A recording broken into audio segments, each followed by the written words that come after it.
Hello friends, कैसे हैं आप सभी लोग। तो देखिए आज हम आप लोगों के लिए सी टेट के हिंदी पेडागोजी के 15 क्वेश्चंस लेकर के आए हैं। ठीक है। देखिए जो लोग अभी तक हमारे चैनल को लाइक एवं सब्सक्राइब नहीं किए हैं @लर्न विथ अल्पना चैनल को लाइक एवं सब्सक्राइब कर दीजिए और अपने सभी दोस्तों को भी शेयर कर दीजिए। ओके, तो आइए सबसे पहला क्वेश्चन देखते हैं कि क्या है। देखिए फ्रेंड्स, हमारा सबसे पहला क्वेश्चन है कि भाषा सीखने की कौन सी विधि मातृभाषा को मध्यस्थ बनाए बिना दूसरी भाषा को सीखने में सहायक होती है। ठीक है, भाषा सीखने की कौन सी विधि है जो मातृभाषा भाषा को मध्यस्थ बनाए बिना दूसरी भाषा को सीखने में सहायक होती है। तो देखिए आपका पहला ऑप्शन क्या है। पहला है अनुवाद विधि, दूसरा है द्विभाषी विधि, तीसरा अप्रत्यक्ष विधि, चौथा है प्रत्यक्ष विधि। तो देखिए फ्रेंड्स, इसमें देखिए सबसे पहले ऊपर निर्देश देखिए क्या दिया गया है कि नीचे दिए गए प्रश्नों के लिए सबसे सही विकल्प चुनिए। ओके, तो देखिए यहाँ पर जो भाषा सीखने की अ, विधि होती है, ठीक है, मातृभाषा को मध्यस्थ बनाए बिना दूसरी भाषा को दूसरी भाषा को सीखने में सहायक होती है, वो कौन सी विधि होती है। वो आपकी प्रत्यक्ष विधि होती है। ठीक है, तो आपका राइट ऑप्शन क्या हो जाएगा, 4।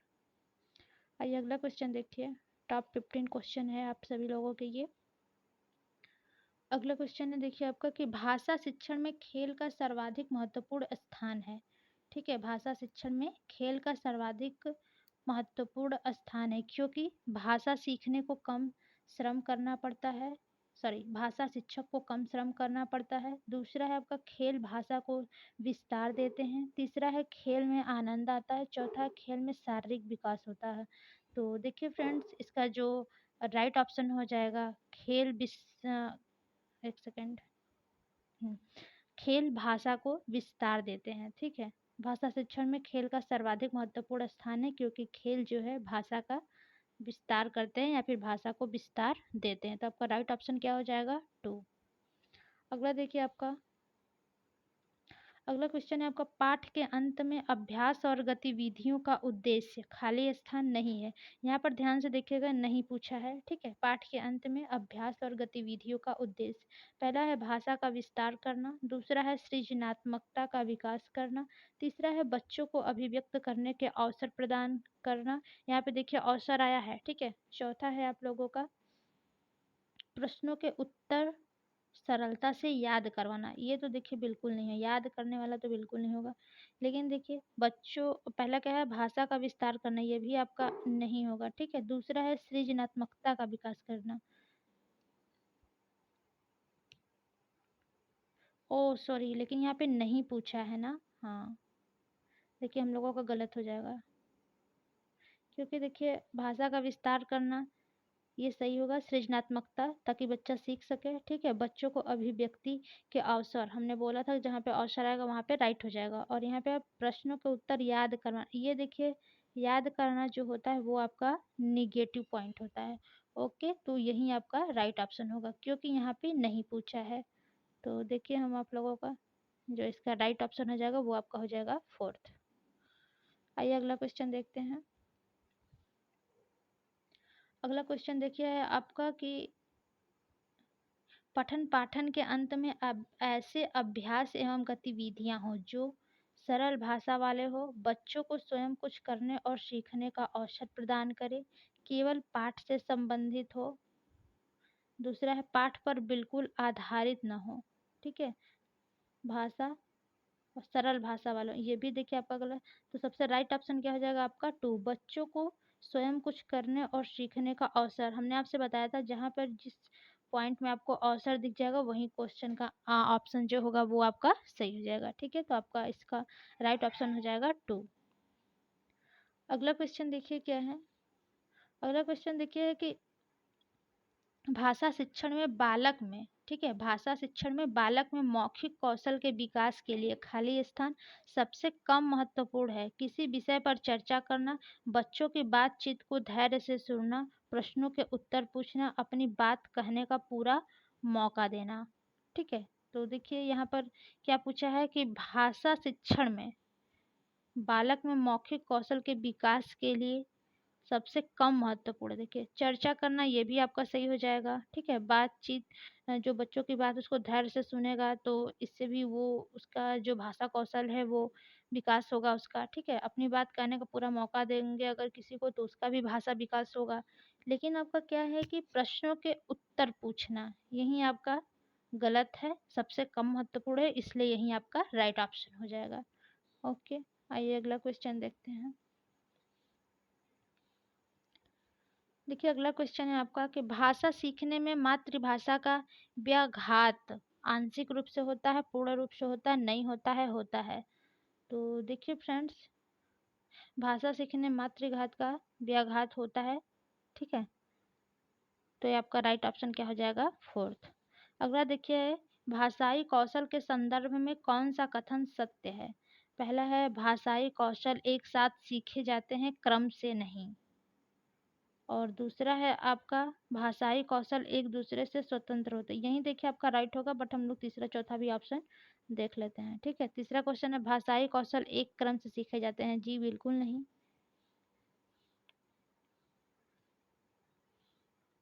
एक क्रम से नहीं सीखे। भाषाई कौशल एक दूसरे को प्रभावित करते हैं। जी नहीं।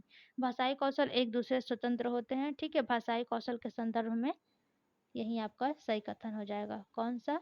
ऑप्शन 2। ओके, भाषाई कौशल के संदर्भ में कौन सा कथन सत्य है? तो भाषाई कौशल एक दूसरे से स्वतंत्र होते हैं। आइए अगला क्वेश्चन देखते हैं आपका क्या है।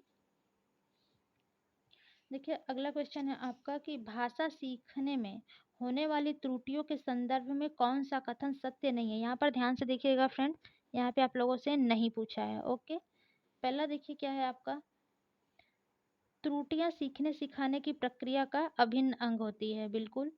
देखिए जब भी आप कुछ कोई भी चीज़ सीखते हैं तो उसमें त्रुटियां अनिवार्य रूप से होती ही हैं, ठीक है?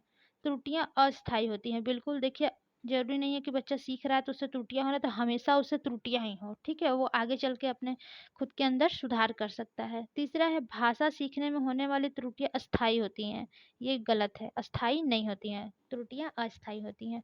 फोर्थ ऑप्शन है आपका भाषा सीखने में होने वाली त्रुटियां यह समझने में मदद करती है कि बच्चों के मस्तिष्क में क्या चल रहा है। ये भी सही है। तो आपका देखिए यहाँ पर नहीं पूछा है तो जो गलत है आपका वही सही हो जाएगा। देखिए तीसरा आपका गलत था तो वही आपका सही हो जाएगा। आइए अगला क्वेश्चन देखते हैं। अगला क्वेश्चन देखिए है कि एक प्राथमिक शिक्षक के रूप में आप सतत और व्यापक आकलन करते समय किसे सर्वोपरि मानते हैं? पहला है कठिन शब्दों का श्रुत लेखन, लिखित प्रश्न पत्र दूसरा है। तीसरा है आपका पाठ से देखकर सुलेख लिखना। चौथा है बच्चों द्वारा विभिन्न संदर्भों में भाषा प्रयोग की क्षमता। देखिए आप लोगों से पहले ही बताए थे कि जहाँ पे संदर्भ सहित आ जाएगा, संदर्भ आ जाएगा, वही क्वेश्चन आपका सॉरी वही ऑप्शन आपका करेक्ट हो जाएगा, ठीक है? एक प्राथमिक शिक्षक के रूप में सतत और व्यापक आकलन करते समय बच्चों द्वारा विभिन्न संदर्भों में भाषा प्रयोग की क्षमता को सर्वोपरि मानते हैं, ठीक है? अगला क्वेश्चन देखिए आपका क्या है। अगला क्वेश्चन है आपका प्राथमिक स्तर पर बच्चों की पठन क्षमता का आकलन करने में किस प्रकार की सामग्री सर्वाधिक महत्वपूर्ण है? ठीक है, पहला है आतंकवाद पर आधारित निबंध, बाल साहित्य की कोई संवादात्मक कहानी, पाठ्यपुस्तक, औपचारिक पत्र। तो देखिए जो प्राथमिक स्तर पर बच्चों की पठन क्षमता का आकलन किया जाता है, ठीक है, उसमें सबसे महत्वपूर्ण आपका क्या हो जाता है कि बाल साहित्य की कोई संवादात्मक कहानी, ठीक है, सबसे महत्वपूर्ण आपका यही ऑप्शन हो जाता है। अगला क्वेश्चन देखिए क्या है। अगला क्वेश्चन है आपका कि पहली और दूसरी कक्षा में भाषा शिक्षण के साथ ही कला शिक्षा को समेकित करने के उद्देश्य नहीं है। यहाँ पे ध्यान से देखिएगा फ्रेंड्स, फिर से आपको यहाँ पे नहीं पूछा है, ठीक है? पहला देखिए आपका है कि चित्रों के माध्यम से अभिव्यक्ति का विकास, बच्चों द्वारा आनंद की प्राप्ति। तीसरा है बच्चों के लेखन में परिपक्वता लाना। चौथा है बच्चों की रचनात्मकता का विकास।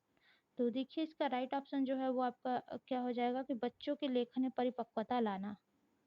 ओके, यहाँ पे देखिए आपका राइट ऑप्शन यही हो जाएगा क्योंकि ये गलत है। ओके, अगला क्वेश्चन है आपका देखिए। अगला क्वेश्चन है आपका कि प्राथमिक स्तर पर बच्चों की घर की भाषा को अपनी कक्षा में स्थान देना जरूरी है क्योंकि घर की भाषा सरल होती है, बच्चे ने अभी पूर्णतः नहीं सीखी है। तीसरा है बच्चे की भाषाई पूंजी। चौथा है मानक स्वरूप लिए होती है। तो देखिए इसका जो राइट ऑप्शन हो जाएगा वो क्या है कि बच्चे की भाषाई पूंजी होती है घर की भाषा उसकी, ठीक है? तो आपका राइट ऑप्शन क्या हो जाएगा? Option number 3। अगला क्वेश्चन है, देखिए अगला क्वेश्चन है आपका कि भाषा सीखने सिखाने के संदर्भ में गृह कार्य का उद्देश्य होता है। पहला, सीखने को विस्तार देना, अभिभावकों को प्रसन्न करना, बच्चों को कार्य में व्यस्त रखना, कापियां भरवाना। तो देखिए इसका जो राइट ऑप्शन हो जाएगा वो क्या हो जाएगा कि भाषा सीखने सिखाने के संदर्भ में गृह कार्य का उद्देश्य सीखने के विस्तार देना होता है। ठीक है, तो यहाँ पे आपका राइट ऑप्शन क्या हो जाएगा, सीखने को विस्तार देना। अगला क्वेश्चन देखिए आपका क्या है। अगला क्वेश्चन है आपका, ओ सॉरी, 104 का 2 ही ऑप्शन है क्या इसमें? देखिए अच्छा क्या है, हम इसका ऑप्शन आप लोग को बता देंगे। देखिए, भाषा अर्जन के संबंध में कौन सा कथन सत्य है? ठीक है, चलिए इसमें 2 ही ऑप्शन में से आप लोग बताइएगा। ओके, भाषा अर्जन के संबंध में कौन सा कथन सत्य है? पहला, भाषा सीखना एक उद्देश्य होता है। दूसरा है, समाज सांस्कृतिक परिवेश के अनुसार अर्थ ग्रहण की प्रक्रिया स्वाभाविक होती है। तो देखिए फ्रेंड्स, इसका यही ऑप्शन सही होगा, क्योंकि देखिए समाज सांस्कृतिक परिवेश के अनुसार अर्थ ग्रहण की प्रक्रिया स्वाभाविक होती है। ठीक है, भाषा अर्जन के संबंध में यही सही है। ओके, आइए आपका अगला क्वेश्चन देखते हैं क्या है। अगला क्वेश्चन है, भाषा विकास के संबंध में कौन सा कथन सही नहीं है? यहाँ पर ध्यान से देखिएगा फ्रेंड्स, नहीं पूछा है। ओके, भाषा विकास व्यक्ति निरपेक्ष है। दूसरा है, बड़ों के संपर्क भाषा विकास की गति को तीव्र कर देता है। तीसरा है, भाषा विकास व्यक्ति सापेक्ष है। चौथा है, प्रारंभिक भाषाई परिवेश की समृद्धता भाषाई विकास में सहायक होती है। तो देखिए फ्रेंड्स, इसका जो राइट ऑप्शन हो जाएगा वो क्या होगा कि भाषा विकास व्यक्ति निरपेक्ष है। ठीक है, पहला ऑप्शन इज द राइट हो जाएगा, भाषा विकास व्यक्ति निरपेक्ष है। ठीक है, भाषा विकास के संबंध में सही कथन नहीं है, क्योंकि यहाँ पर नहीं पूछा है, तो ये आपका पहला ऑप्शन सही हो जाएगा। अच्छे से हम कर देते हैं, 2 पे लग गया था। ठीक है, क्योंकि देखिए भाषा विकास सापेक्ष होता है तथा यह भाषाई परिवेश में त्वरित गति से होता है। ठीक है, तो आज के लिए देखिए 50 क्वेश्चन हमारा कंप्लीट हुआ। अभी तक जिन लोगों ने हमारे चैनल को लाइक और सब्सक्राइब नहीं किए हैं वे लोग कर दीजिए @learn with अल्पना। तो ओके, थैंक यू, आज के लिए बस इतना ही। मिलते हैं अगली क्लास में।